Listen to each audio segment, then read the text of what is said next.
Hello, नमस्कार। मैं L के एजुबोर्ड चैनल में आप सभी का स्वागत करता हूं। हम पढ़ रहे थे आधुनिक भारत का इतिहास, और आधुनिक भारत के इतिहास में पढ़ेंगे हम क्षेत्रीय शक्तियां। क्या पढ़ रहे? क्षेत्रीय शक्तियां हम पढ़ रहे थे, ठीक है ना। क्या पढ़ेंगे? क्षेत्रीय शक्तियां। और क्षेत्रीय शक्तियों में हमने अभी तक हैदराबाद पढ़ लिया, अवध पढ़ लिया। आज हमारा जो टॉपिक रहेगा उसमें राजपूताना और रोहिलखंड। क्या रहेगा? राजपूताना और रोहिलखंड रहेगा। अच्छा, आप लोगों से एक बात बोलूंगा कि अगर आपको वीडियो पसंद आए तो लाइक शेयर सब्सक्राइब जरूर करें। अपना फीडबैक भी अवश्य, जिससे हमें पता चलेगा कि आपके पढ़ने लायक है कि नहीं। कम से कम अपना फीडबैक दीजिए, अपना सुझाव दीजिए कि सर आप इसमें ये सुधार कर सकते हैं। हम सुधार करेंगे आपको। तो लाइक शेयर सब्सक्राइब, अपना प्रत्युत्तर सुझाव अवश्य दें लास्ट में, ठीक है। तो आज हम पढ़ेंगे, क्या पढ़ेंगे? राजपूताना और रोहिलखंड वाला क्षेत्र पढ़ेंगे। तो हमें सबसे पहले देखना है कि रोहिलखंड में पढ़ना क्या क्या है, मतलब राजपूताना क्षेत्र में पढ़ना क्या क्या है। सबसे पहले हमारा टॉपिक रहेगा राजपूताना वाला, और राजपूताना में हम सिर्फ और सिर्फ पढ़ेंगे जोधपुर। क्या पढ़ेंगे? जोधपुर पढ़ेंगे राजपूताना में। तो शुरू करते हैं हम। अच्छा, ये मैप है, ये मैप है 1764 का। कब का? 1764 का मैप है। मतलब 1764 में उस समय कैसी स्थिति उस समय का है, लेकिन हमने 1722 और 1724 में हमें हैदराबाद की और अवध के लिए जरूरत थी, उस दिन नहीं मिला था। आज बता रहा हूँ, ये देखो, ये अपना ये मुगल्स थे, यहाँ अवध था, ये हैदराबाद है। और इस पूरे क्षेत्र में ये बंगाल को छोड़ के, ये बंगाल को छोड़ के ये पूरे क्षेत्र में ये कौन थे? मराठे थे। तो ये वाला क्षेत्र है राजपूताना। तो आज हम राजपूताना में सिर्फ और सिर्फ जोधपुर को पढ़ेंगे। हालांकि जयपुर भी था, एक अच्छी खासी रियासत थी उस समय, लेकिन हम और सिर्फ पढ़ेंगे जोधपुर को। तो हेडिंग डालो जोधपुर।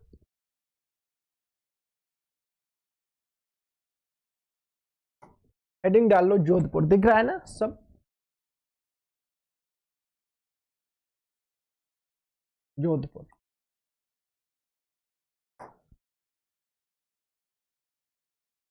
दिख रहा है ना? जोधपुर, हाँ ठीक।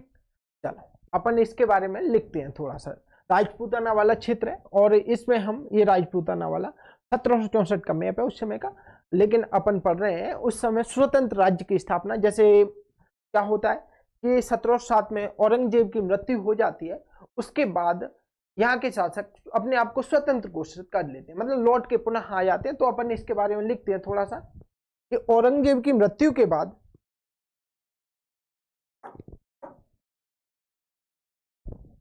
पहला पॉइंट लिखिए, औरंगजेब की मृत्यु के बाद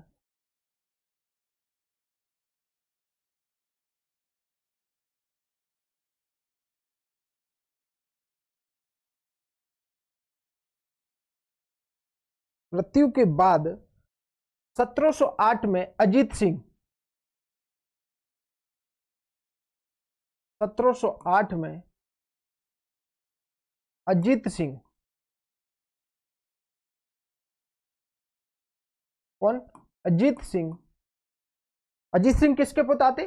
जसवंत सिंह के, माफ कीजिए, अजीत सिंह जसवंत सिंह के पुत्र थे। किसके पुत्र थे? जसवंत सिंह के। तो लिखिए अजीत सिंह, कोष्टक में लिख लेना जसवंत सिंह के पुत्र।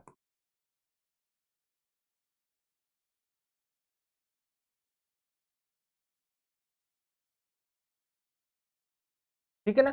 1708 में औरंगजेब की मृत्यु के बाद अजीत सिंह, 1708 में अजीत सिंह औरंग जसवंत सिंह के पुत्र पुनः लौटकर मारवाड़ आते हैं, अर्थात जोधपुर आ जाते हैं। 8 में अजीत सिंह अपने राज्य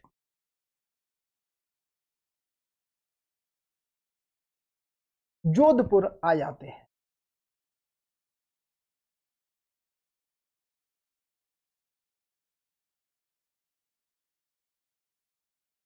अब क्या होता है बंधु? जैसे ही औरंगजेब की मृत्यु होती है, तो अगला शासक मुगल शासक कौन बनता है? बहादुर शाह प्रथम बनता है। बहादुर शाह प्रथम ने मित्रता की नीति अपनाई। बहादुर शाह प्रथम ने अजीत सिंह से क्या हुआ था? मित्रता की नीति अपनाई, और मित्र बनाकर उसे उस राज्य में रहने दिया। जैसे ही बहादुर शाह प्रथम की मृत्यु हो जाती है, तो अजीत सिंह वहां से मुगल, जितने भी मुगल अधिकारी थे, मुगल सूबेदार जो भी थे, उन सबको खदेड़ देता है बहादुर शाह प्रथम की मृत्यु के बाद। तो लिखिए पहले अगला पॉइंट, आ जाते हैं और अपने राज्य पर पुनः अधिकार किया, पुनः अधिकार किया। ठीक है ना, अगला पॉइंट लिखिए, अगला पॉइंट लिखिए, बहादुर शाह प्रथम की मृत्यु के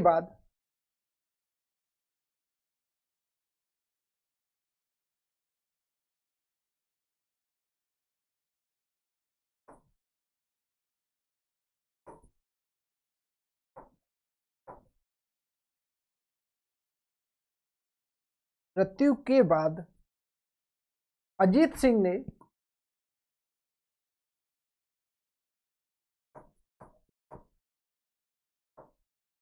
मृत्यु के बाद अजीत सिंह ने मुगल अधिकारियों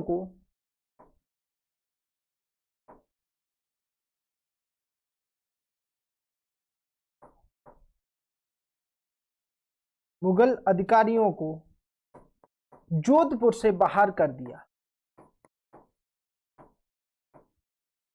जोधपुर से बाहर कर दिया।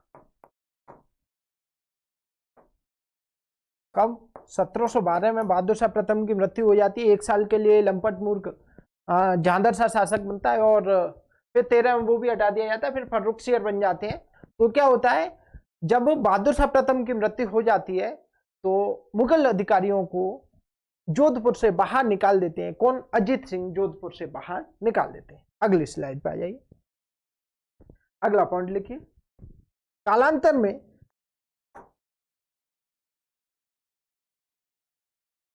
देखिए, कालांतर में 1714 की बात करेंगे। 1714 में बाद मुगल शासक बन चुके थे फर्रुखसियर, मतलब 13 में ही बन गया, लेकिन 14 की बात कर रहे हैं अपन। लिखिए अगला, कालांतर में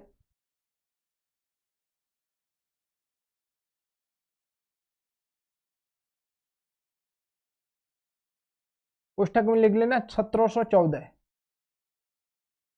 में मुगल शासक फर्रुखसियर ने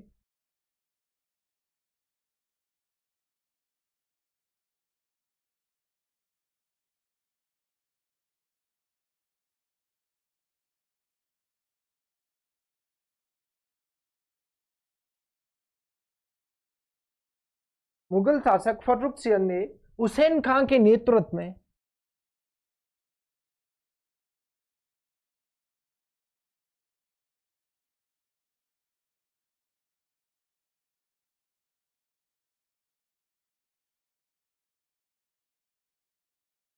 जोधपुर पर अभियान भेजा,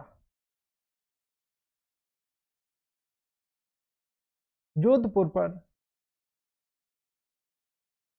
अभियान किया, ऐसा लिखो, अभियान किया।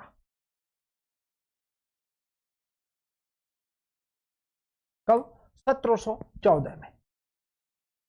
फर्रुखसियर बादशाह था, मुगल बादशाह। मुगल बादशाह फर्रुखसियर ने हुसैन खां के नेतृत्व में, किसके नेतृत्व में? हुसैन खां के नेतृत्व में जोधपुर पर अभियान किया था।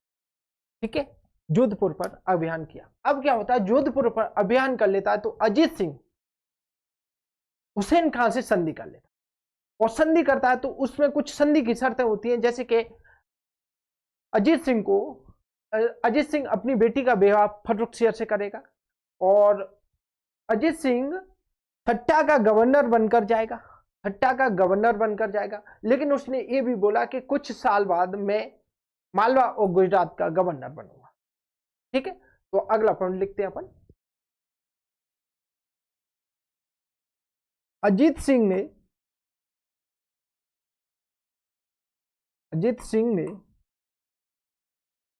हुसैन खां से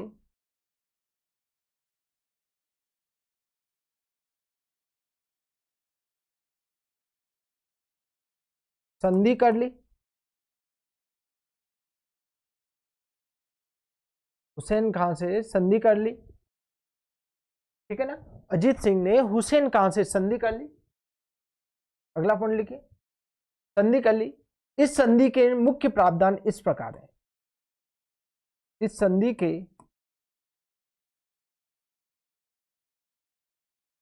प्रमुख प्रावधान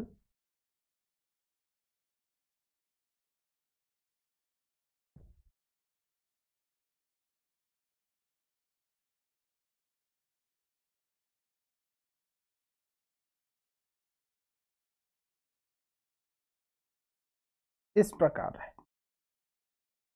ठीक है ना। इस संधि के प्रमुख प्रावधान इस प्रकार है। क्या है भाई संधि के प्रावधान? देखिए पहला प्रावधान लिखिए, अजीत सिंह ने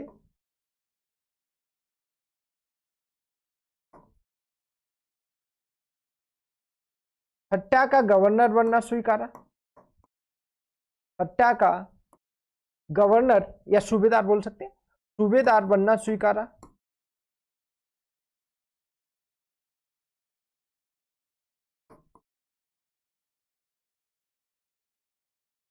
अगला पॉइंट लिखिए, तथा साथ में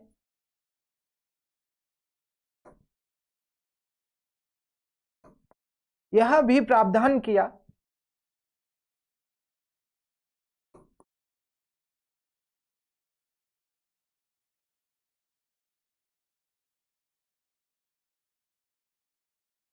कि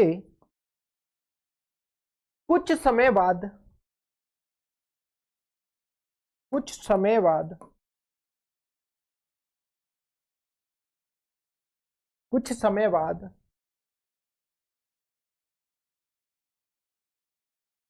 मालवा और गुजरात का सूबेदार, मालवा और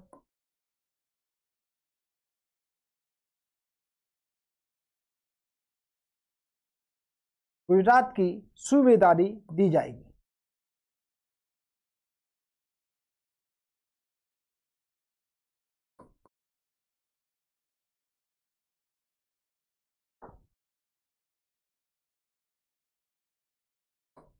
ठीक, यह भी प्रावधान किया कि कुछ समय बाद मालवा और गुजरात की सूबेदारी दी जाएगी। अगला पॉइंट देखो संधि का प्रावधान का। अगला पॉइंट था कि अजीत सिंह अपनी पुत्री का विवाह फर्रुख सियर के साथ करेगा। अजीत सिंह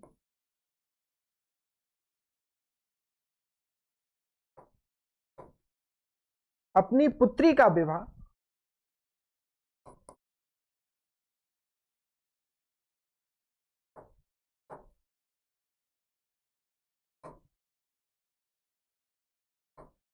फर्रुख सियर के साथ करेगा।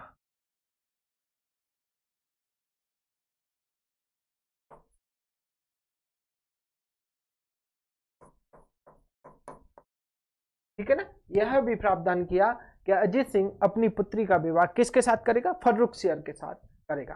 अगला पॉइंट लिखिए, इस प्रकार अजीत सिंह पहले ठट्टा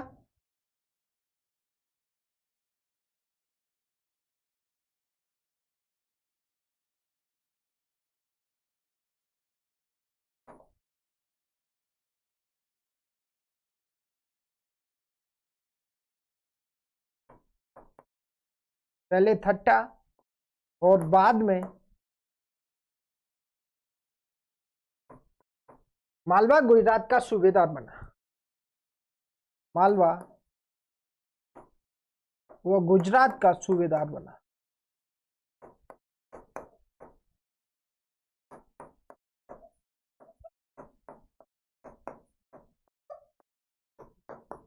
ठीक ना। इस प्रकार अजीत सिंह पहले ही ठट्टा का और बाद में मालवा गुजरात का सूबेदार बन गया था।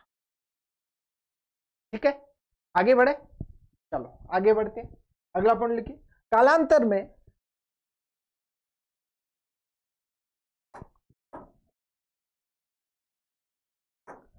कालांतर में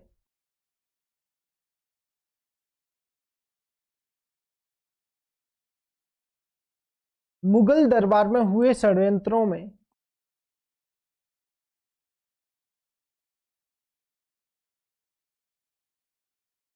मुगल दरबार में हुए षड्यंत्रों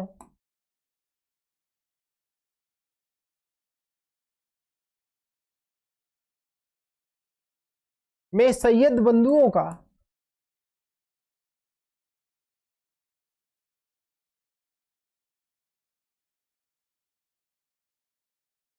साथ दिया। किसने दिया? अजीत सिंह ने साथ दिया तथा फर्रुखसियर को हटाकर फर्रुखसियर को हटवाया तथा फर्रुखसियर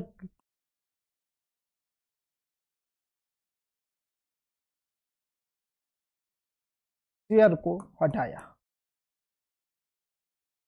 देखो मतलब बाद में मुगल दरबार में षड्यंत्र बढ़ गए थे, दलबाजी बढ़ गई थी, गुटबाजी बढ़ गई थी। जैसे भारतीय दल के जो नेता थे ना, सैयद बंधु, हुसैन अली खां और अब्दुल्ला खां, दोनों सैयद बंधु किंग मेकर के नाम से जाने जाते थे। तो फर्रुखसियर को हटाकर उन्हें रफी उद्दरजात को और रफी उद्दौला को, फिर बाद में मोहम्मद शाह को शासक बनाया था। तो वो किंग मेकर के नाम से जाने गए थे। ठीक है, अगला पॉइंट लिखिए। 1724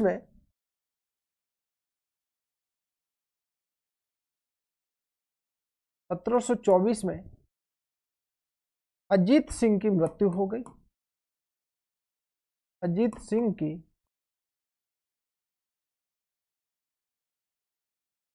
मृत्यु हो गई। ठीक है ना, 1724 में अजीत सिंह की मृत्यु हो गई। अगला पैरा यहां से लिखना। इस प्रकार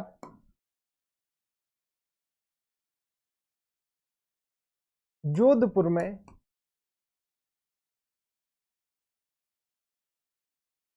स्वतंत्र राज्य की स्थापना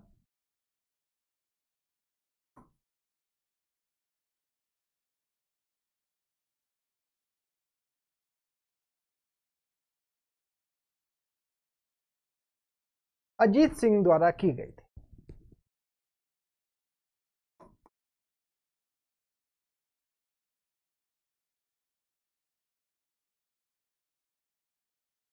अजीत सिंह द्वारा की गई थी।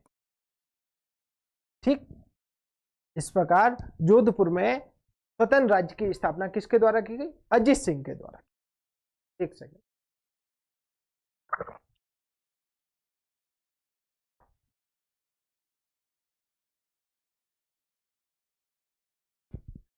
अगली हेडिंग डाल लो रोहिलखंड। अगली हेडिंग क्या डालना है? रोहिलखंड।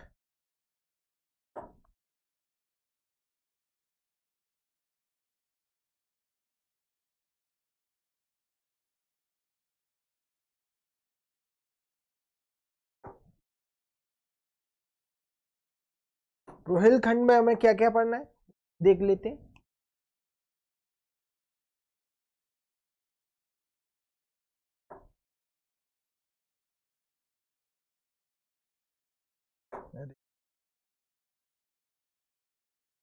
ठीक है, रोहिलखंड में हमें क्या पढ़ना है? सबसे पहले तो उसकी पृष्ठभूमि देखनी है। ठीक है ना, सबसे पहले भौगोलिक पृष्ठभूमि, फिर ऐतिहासिक पृष्ठभूमि।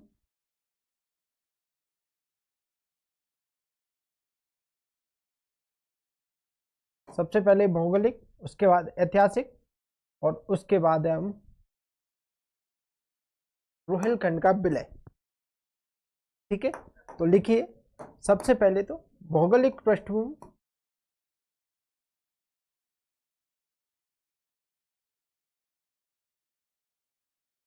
भौगोलिक पृष्ठभूमि,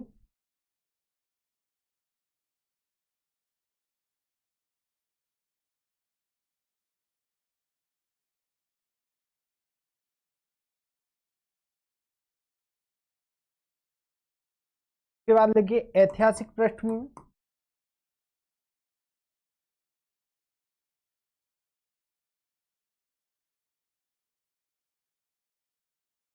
और उसके बाद लिखिए रोहिलखंड का विलय।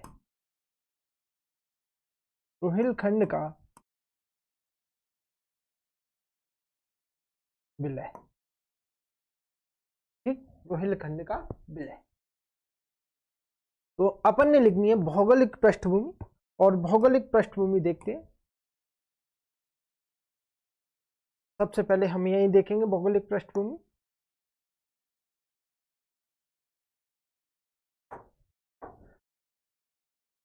लिखिए इसमें, देखो मैप में आपको इधर बता देता हूं, ये देख, ये मैप दिख रहा है, ये मैप है, ये था अवध, ये बंगाल, ये अवध और ये बंगाल। यहां था ये मुगल्स, मुगल्स कहां बैठे हैं? दिल्ली वाले क्षेत्र में बैठे। इस क्षेत्र में कहां बैठे? दिल्ली वाले क्षेत्र में ये मुगल्स बैठे। यहां अवध है और ये बंगाल वाला क्षेत्र। ये पूरा जो क्षेत्र दिख रहा है ना नीचे, ये पूरा क्षेत्र दिख रहा है मराठा वाला क्षेत्र दिख रहा है, यहां तक ये क्षेत्र दिख रहा है मराठा वाला। अब बोले सर ये रोहिलखंड का है, तो रोहिलखंड था अवध और दिल्ली के मध्य वाला क्षेत्र। ये कब का? 1764 का है। ये कब का मैप है? 1764। लेकिन इस जगह था रोहिलखंड, इस जगह था रोहिलखंड। मैं दूसरी पेन से बना देता हूं। ये वाला क्षेत्र ना, यहां का इतना क्षेत्र था, रोहिलखंड था।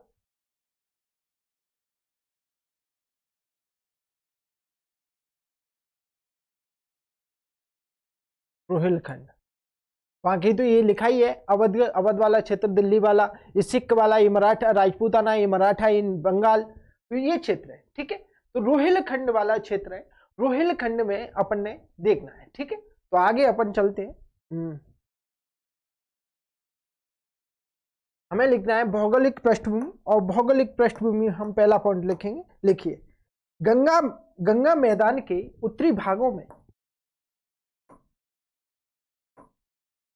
गंगा मैदान के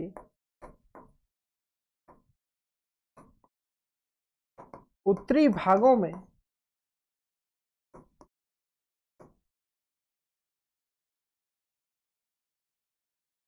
रोहिलखंड स्थित है। रोहिलखंड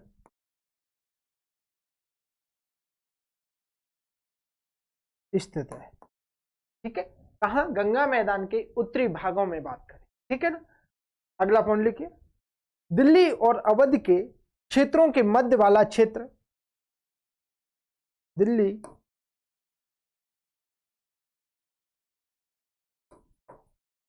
और अवध के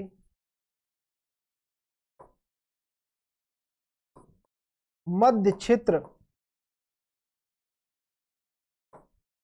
रोहिलखंड के नाम से जाना जाता। मध्य क्षेत्र रोहिलखंड के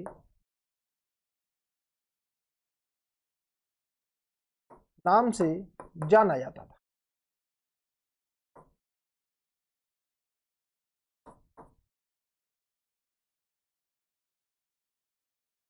किसके नाम से जाना जाता था? रोहिलखंड के नाम से जाना जाता। ठीक है, अगली हेडिंग डाल लो, ऐतिहासिक पृष्ठभूमि।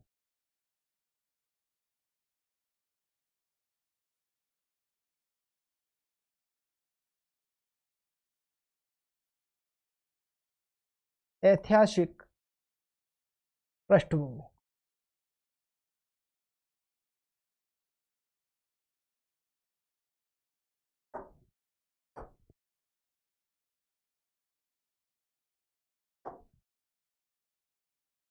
देखिए पहला पॉइंट, ऐतिहासिक पृष्ठभूमि में यह प्राचीन कालीन पांचाल क्षेत्र है। यह महाजनपद कालीन, ऐसे लिख लो, यह महाजनपद कालीन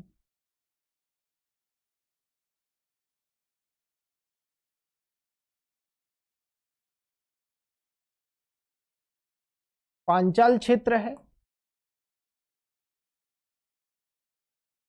कौन सा क्षेत्र है? पांचाल क्षेत्र। ठीक है, अगला पॉइंट लिखिए, मध्यकाल में यह क्षेत्र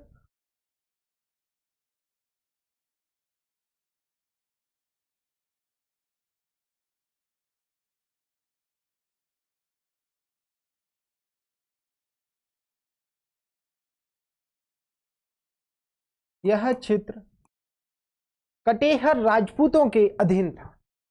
मध्यकाल में यह क्षेत्र कटेहर राजपूतों के अधीन था।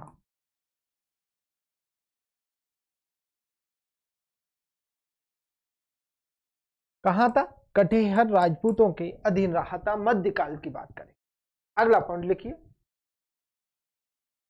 औरंगजेब के समय रोहिल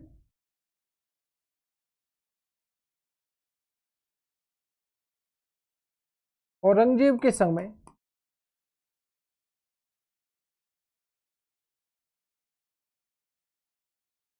क्या हुआ था, रोहिलखंड के निवासी है ना, उनका रोहिलखंड नाम क्यों पड़ा, क्योंकि रोहिलों के नाम पर पड़ा। रोहिलखंड किसके नाम पर पड़ा था, रोहिलों के नाम पर पड़ा था। और रोहिल कहां से आए थे, अफगान से आए थे, अफगानिस्तान से आए थे, रोहिल क्षेत्र से आए थे, इसीलिए रोहिलखंड बोला गया था।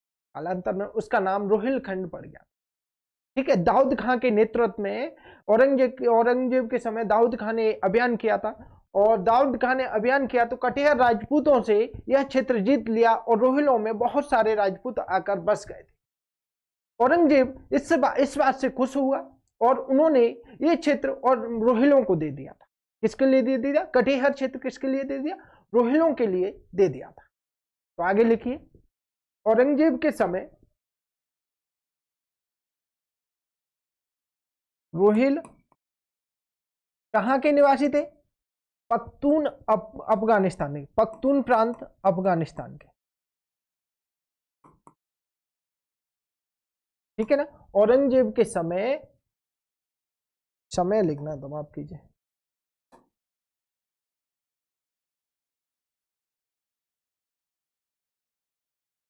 समय रोहिल पुस्तक में लिखना, पख्तून अफगानिस्तान के पठान दाऊद खां के नेतृत्व में, के पठान दाऊद खां के नेतृत्व में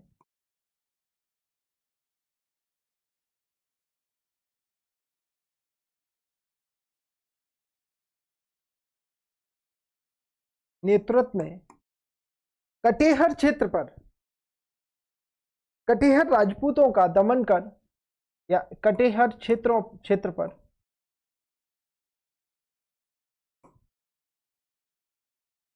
अभियान कर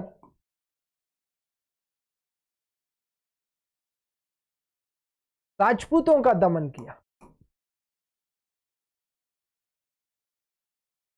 राजपूतों का दमन किया किसने किया था, दाऊद खान ने, मतलब पठानों ने किया था। कहां के थे, रोहिल के थे, अफगान पख्तून प्रांत अफगानिस्तान के। और उन्होंने औरंगजेब के समय अभियान किया था, और कटिहार राजपूतों को पराजित कर वहां पर बस गए थे। ठीक है, तो आगे लिखते हैं अगला पॉइंट, जिस कारण औरंगजेब ने खुश होकर, जिस कारण औरंगजेब ने खुश होकर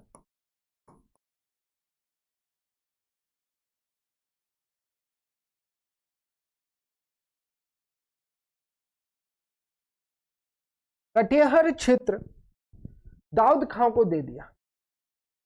कटिहार क्षेत्र दाऊद खां को दे दिया।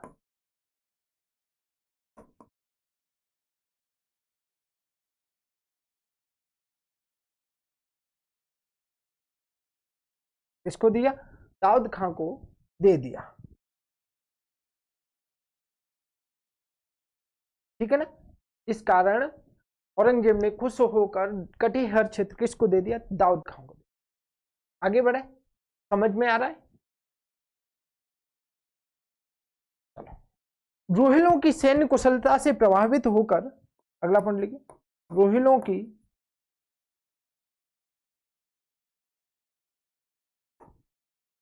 सैन्य कुशलता से प्रभावित होकर, सैन्य कुशलता से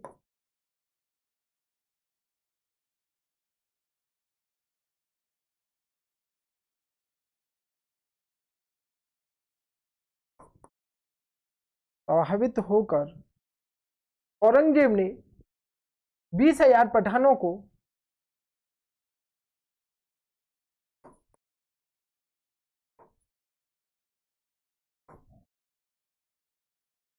20,000 पठानों को ने आमंत्रित किया, भारत आने का आमंत्रण, पठानों को भारत आने का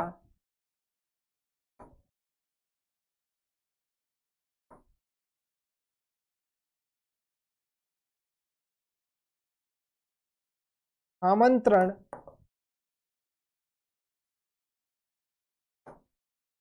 किया। किनको? 20,000 पठानों को। भाई जो अफगानी है ना, अफगानी सैन्य कुशलता में माहिर है।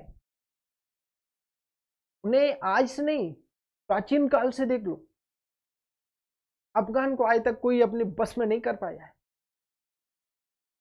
समझ के? ठीक है ना, अफगान को आज तक कोई भी अपने बस में नहीं कर पाया। तो अफगानिस्तान युद्ध कुशलता में, सैन्य कुशलता में बहुत ही माहिर है। ठीक है, चलो आगे लिखते हैं।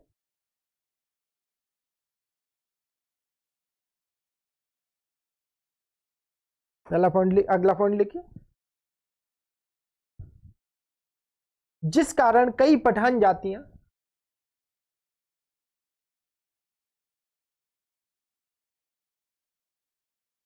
जिस कारण कई पठान जातियां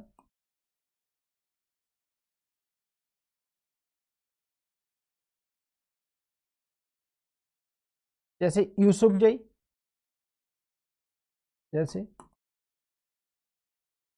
यूसुफजई, बंगस अफरीदी, यूसुफ जई,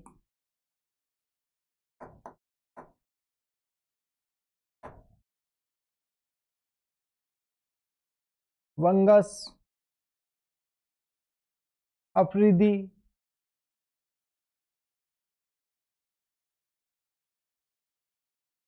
कटिहार क्षेत्र में बस गए। कटिहार क्षेत्र में बस गए।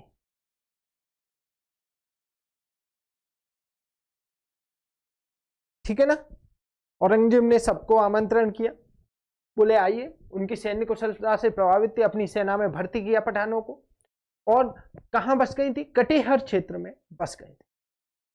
आगे बढ़े, अगला पॉइंट लिखिए। औरंगजेब की मृत्यु उपरांत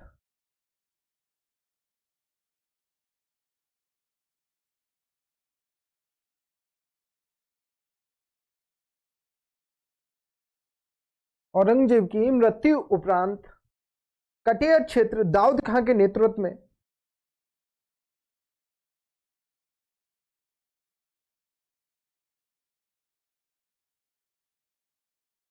कटिहार क्षेत्र दाऊद खां के नेतृत्व में, दाऊद खां के अधीन आ गया। ऐसा नेतृत्व में अधीन आ गया, दाऊद खां के नेतृत्व में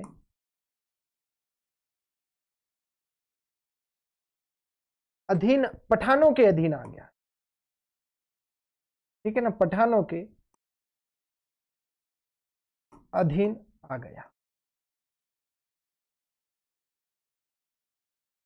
ठीक है, कटिहार क्षेत्र दाऊद खां के नेतृत्व में पठानों के अधीन आ गया। कल लाइट चली गई थी, इसलिए मैं अभी सेव कर देता हूं इसको, पता चले कल लाइट चली गई तो पूरी पीपीटी चली गई थी।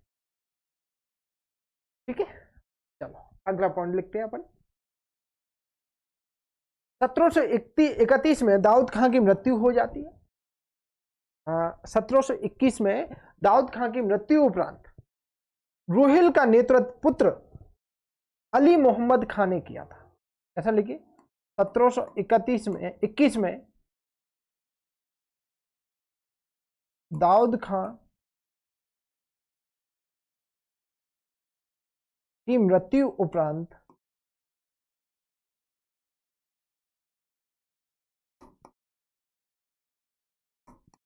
रोहिलों का नेतृत्व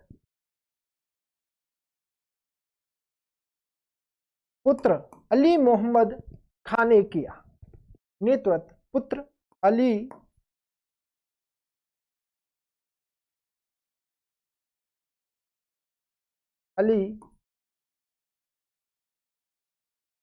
मोहम्मद खान ने किया।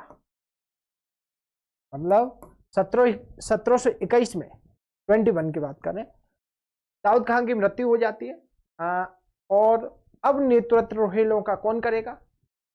उसका पुत्र अली मोहम्मद खान, मतलब किसका? दाऊद खान का पुत्र अली मोहम्मद। अगला पॉइंट लिखिए।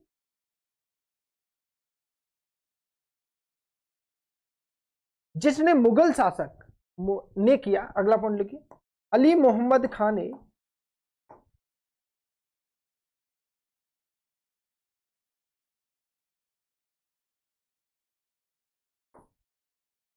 अली मोहम्मद खान ने मुगल शासक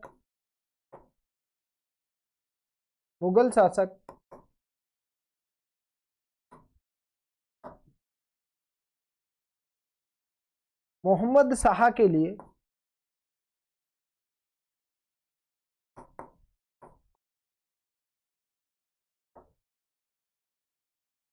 कर भेजना बंद कर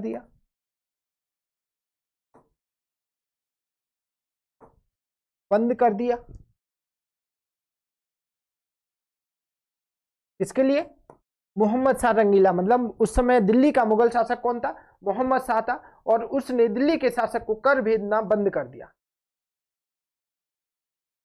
अब क्या होता है?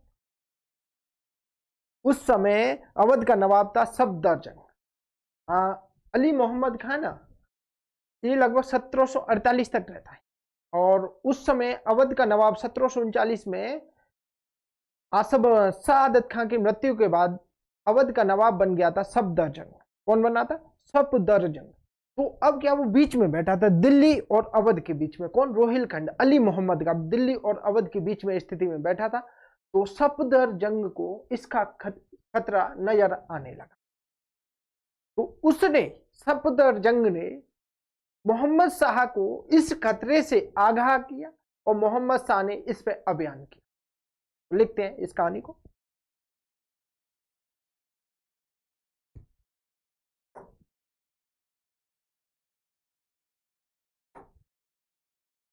कालांतर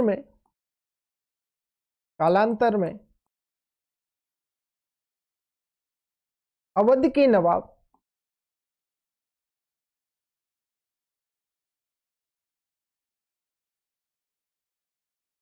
सफदरजंग को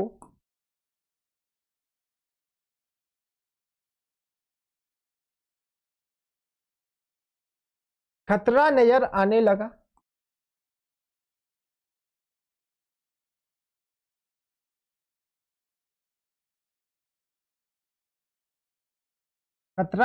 आने लगा। जिस कारण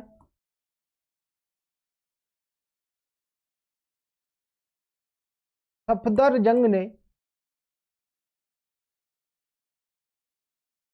मुगल बादशाह को आगाह किया।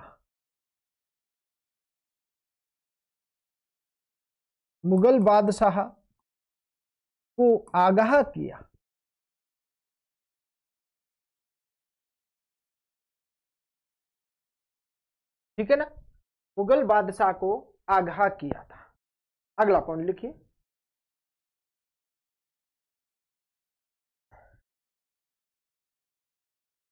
परिणाम स्वरूप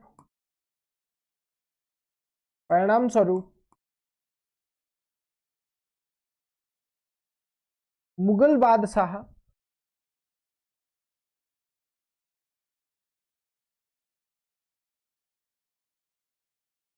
मोहम्मद शाह द्वारा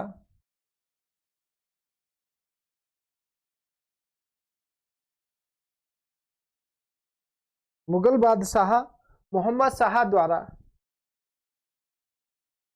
परिणाम स्वरूप मुगल बादशाह मोहम्मद शाह द्वारा रोहिलखंड पर अभियान किया।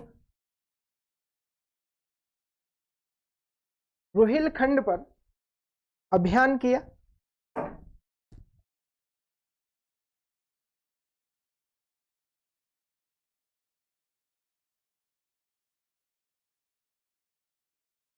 ठीक है ना? परिणाम स्वरूप मुगल बादशाह मोहम्मद शाह द्वारा रोहिलखंड पर अभियान किया। अब अभियान किया तो इसमें अली मोहम्मद शाह पराजित हो जाता है। ठीक है, तो अगला पॉइंट लिखिए।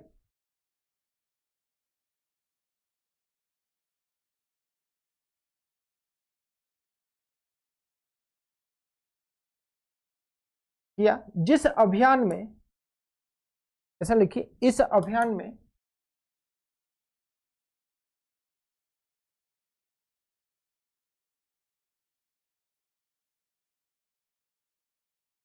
अली मोहम्मद खां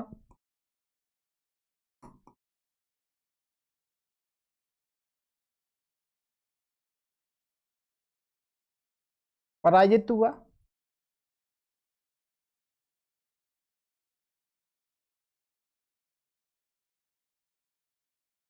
जिसे बंदी बनाकर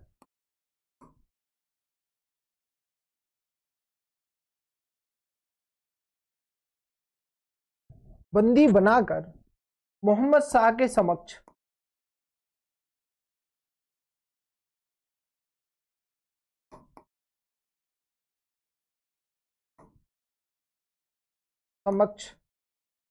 प्रस्तुत किया गया था।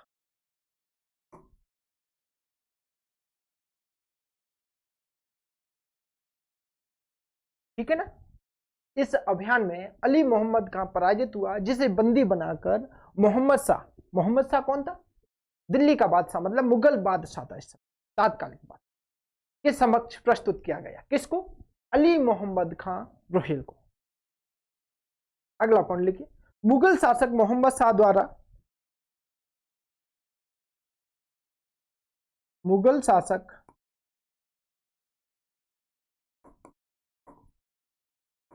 मोहम्मद शाह द्वारा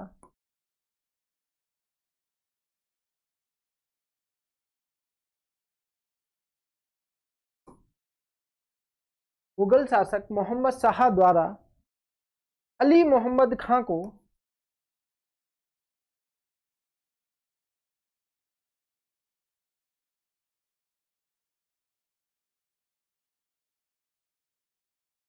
सरहिंद का सूबेदार बनाकर भेजा। सरहिंद का सूबेदार बनाकर भेजा।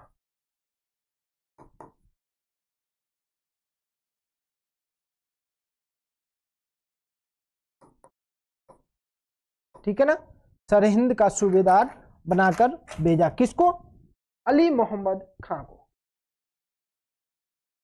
अब क्या होता है आगे चल के? 1739 में 1739 में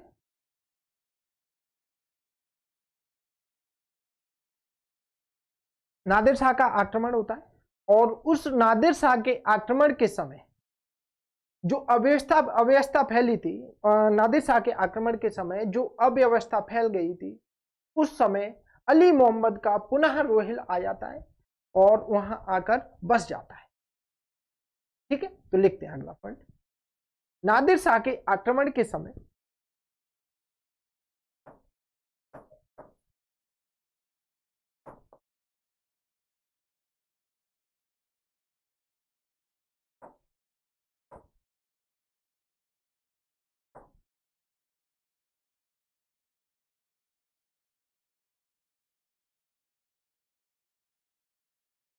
बड़ी संख्या में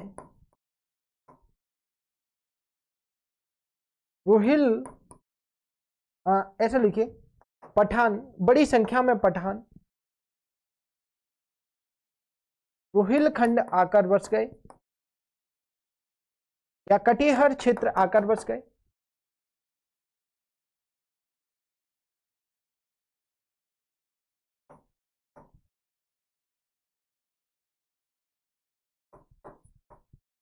आकर बस गए। ठीक है ना, कटिहार क्षेत्र आकर बस गए, जिस कारण कटिहार क्षेत्र का नाम रोहिलखंड कर दिया। जिस कारण कटिहार क्षेत्र का नाम रोहिलखंड हो गया।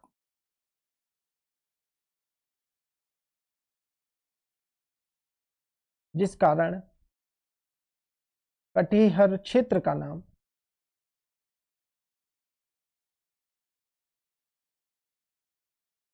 रोहिलखंड हो गया।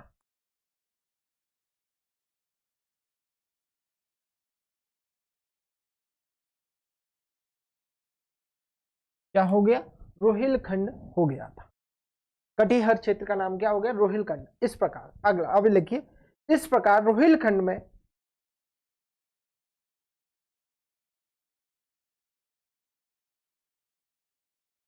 इस प्रकार रोहिलखंड में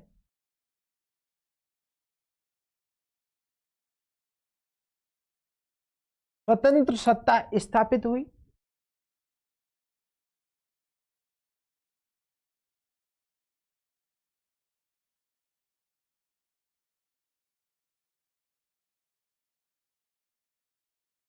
स्वतंत्र सत्ता स्थापित हुई, इस कारण रोहिलखंड में स्वतंत्र सत्ता स्थापित हुई।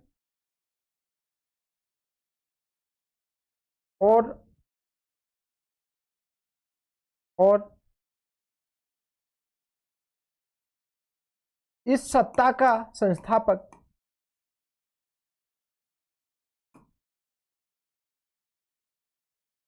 दाऊद खां स्वतंत्र अफगान सत्ता, ऐसा लिखो, स्वतंत्र अफगान सत्ता, है ना। और लिखिए, इस सत्ता का इस सत्ता का संस्थापक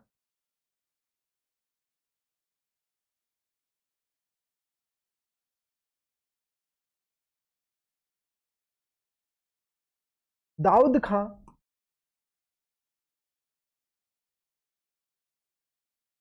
और उसके पुत्र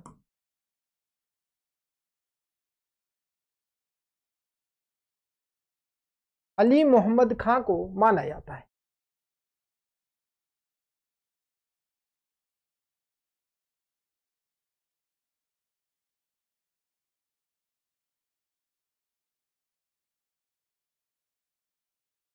माना जाता है, ठीक है ना। इस सत्ता का संस्थापक किसे माना जाता है, दाऊद खां और उसके पुत्र अली मोहम्मद खां को माना जाता है। अगला पॉइंट लिखिए, 1748 में अली मोहम्मद खां की मृत्यु हुई।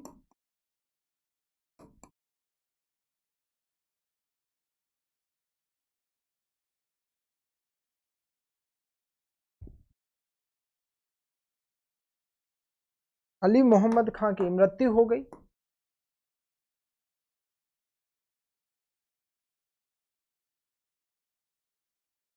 किसकी, अली मोहम्मद खां की मृत्यु हो गई। कब, 1748 में। अगला पॉइंट, कोई उत्तराधिकारी ना होने के कारण, कोई उत्तराधिकारी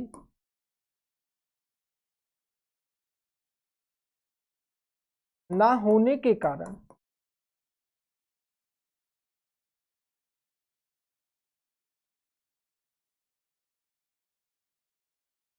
इसकी संपत्ति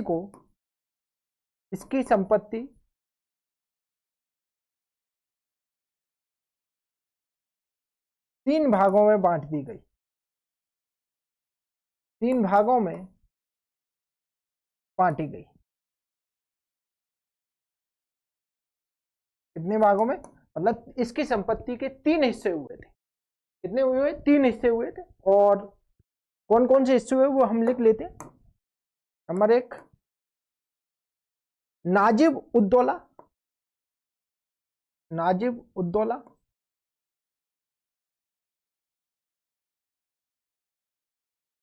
नंबर दो, हाफिज रहमत खां, हाफिज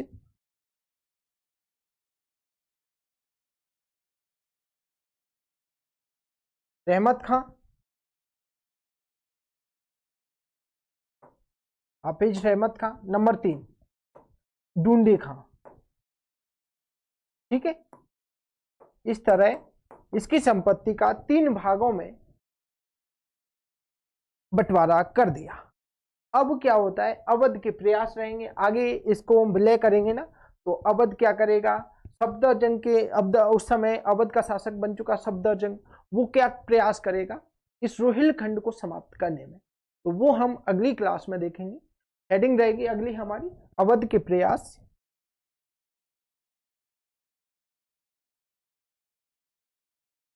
अवध के प्रयास।